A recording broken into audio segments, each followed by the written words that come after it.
मी अरुण घोडके शिवचिंतन रायगड जेवळ्याला इसवी सन 1733मध्ये सिद्धी लोकांच्याकडून मराठ्यांनी जिंकून घेतला.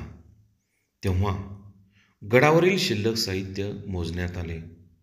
त्यामध्ये 46 तोफा, 32 बंदुका, 32 लहान तोफा, 30,149 बंदुकीच्या गोळ्या, 3,018 तोफांचे लहान गोळे, 709 मोठे गोळे, दारूची 11 पिंपे एवढा पोक्त सरंजाम होता.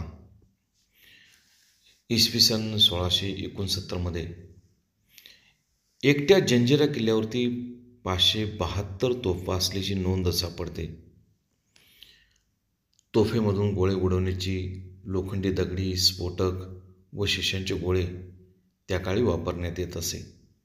तसेच तोफेसाठी लागणारी विशिष्ट दारू, शिसे, गंधक यांचा वापर करण्यात येई. गोळकोंड्यामधील एक तोफ उडवण्यासाठी सुमारे 7 किलोचा गोळा भरायला लागत असे व साधारणपणे 3.5 किलो दारू भरावी लागत असे, अशी माहिती सापडते. तोफ गोळ्यांचे वजन अर्धा किलोपासून अगदी 100 किलोपर्यंत असे.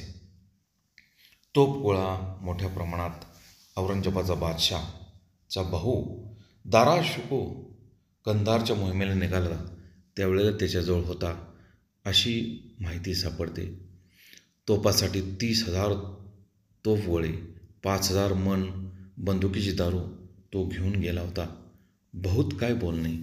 राम कृष्ण हरी.